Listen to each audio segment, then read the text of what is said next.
Kalian tahu nggak, banyak orang yang memiliki uang banyak, tapi justru merasa terpenjara oleh hidupnya sendiri.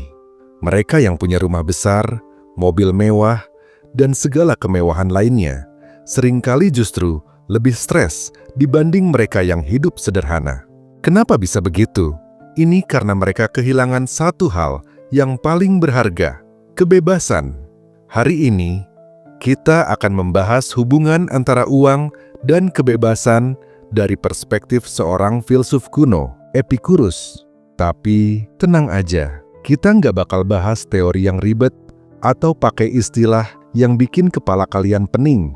Semua yang kita bicarakan bakal relevan dengan kehidupan kita sekarang, terutama di era modern yang penuh dengan tekanan sosial untuk punya lebih.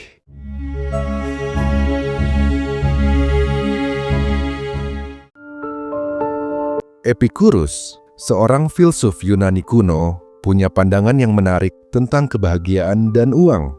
Buat dia, kebahagiaan itu sederhana.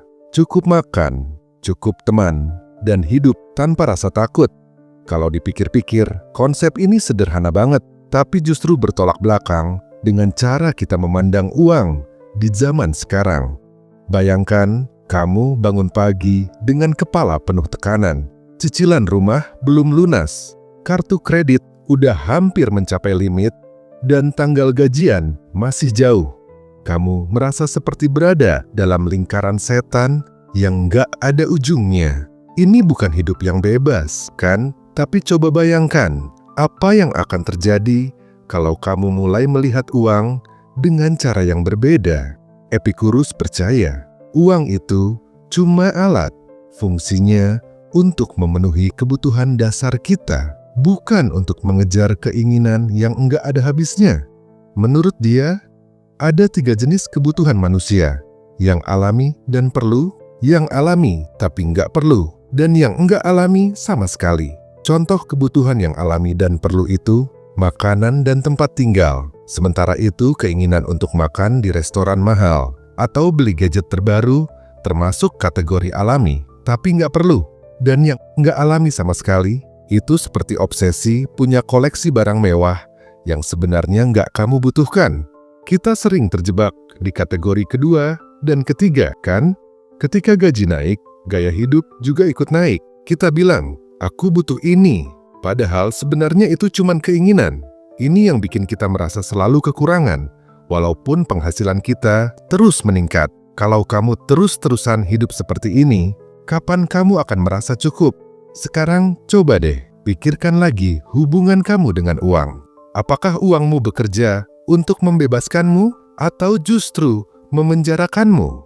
Banyak dari kita yang menghabiskan waktu bertahun-tahun hanya untuk mengejar penghasilan lebih tinggi, tapi melupakan bagaimana cara menikmati hasilnya. Bahkan, seringkali kita malah mengorbankan kesehatan, hubungan, dan kebahagiaan demi uang. Disinilah kita bisa belajar dari filsafat Epikurus. Dia mengajarkan kita untuk hidup sesuai dengan kebutuhan kita yang sesungguhnya, bukan keinginan yang dipaksakan oleh tekanan sosial. Misalnya, apakah kamu benar-benar butuh mobil baru? Atau kamu hanya ingin mengesankan orang lain? Apakah kamu benar-benar butuh liburan mewah? Atau sebenarnya kamu cuma ingin membuktikan bahwa kamu sukses? Epikurus juga percaya bahwa kebahagiaan sejati itu datang dari hal-hal yang nggak bisa dibeli dengan uang, seperti persahabatan, rasa damai, dan kebebasan dari rasa takut. Kita sering lupa, kebahagiaan itu nggak selalu soal memiliki lebih, tapi tentang merasa cukup. Ketika kamu mulai merasa cukup, kamu akan merasa lebih bebas, dan kebebasan itu adalah kekayaan sejati yang nggak bisa dinilai dengan uang. Tapi, tunggu, apakah ini berarti kita nggak boleh punya ambisi atau mengejar kekayaan? Tentu saja nggak. Epikurus sendiri nggak pernah bilang bahwa uang itu buruk, uang itu netral. Yang jadi masalah adalah bagaimana kita memperlakukannya.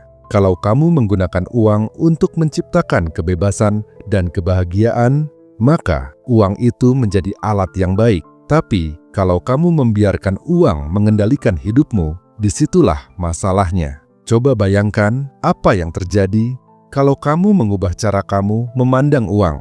Alih-alih mengejar uang demi gengsi atau status, bagaimana kalau kamu mulai melihat uang sebagai alat untuk hidup sesuai dengan nilai-nilaimu? Misalnya, daripada membeli barang-barang yang nggak perlu, kamu bisa menggunakan uangmu untuk hal-hal yang benar-benar penting, seperti pendidikan, pengalaman, atau membantu orang lain. Kebebasan finansial itu nggak selalu berarti punya banyak uang. Kebebasan finansial berarti punya kontrol penuh atas uangmu. Bukan sebaliknya, kamu nggak perlu jadi miliarder untuk merasa bebas. Kamu cuma perlu memahami apa yang benar-benar kamu butuhkan dan belajar bagaimana mengelola uangmu dengan bijak. Dan jangan lupa, kebebasan finansial itu juga tentang membangun kebiasaan yang sehat. Seperti apa kebiasaan itu? Pertama, belajar untuk hidup di bawah kemampuanmu. Jangan biarkan gaya hidupmu melebihi penghasilanmu. Kedua, sisihkan uang untuk dana darurat dan investasi. Ini adalah langkah kecil yang bisa membebaskanmu dari rasa takut akan masa depan. Ketiga, berhenti membandingkan dirimu dengan orang lain. Ingat, kebahagiaanmu nggak ditentukan oleh apa yang orang lain miliki. Kembali ke filsafat Epikurus, dia selalu menekankan pentingnya rasa cukup.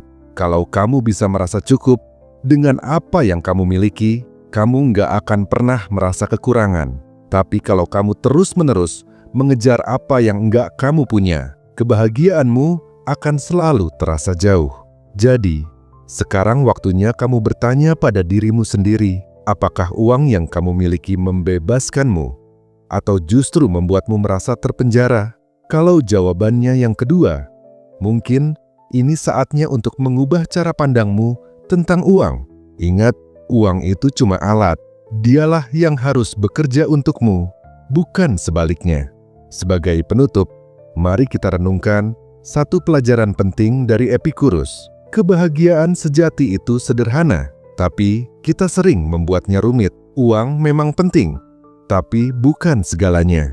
Yang lebih penting adalah bagaimana kamu menggunakan uang untuk menciptakan kehidupan yang benar-benar kamu inginkan. Kalau menurut kamu, apa arti kebebasan finansial itu? Apakah kamu merasa uang yang kamu miliki sudah memberikan kebebasan atau justru tekanan? Tulis pendapatmu di kolom komentar.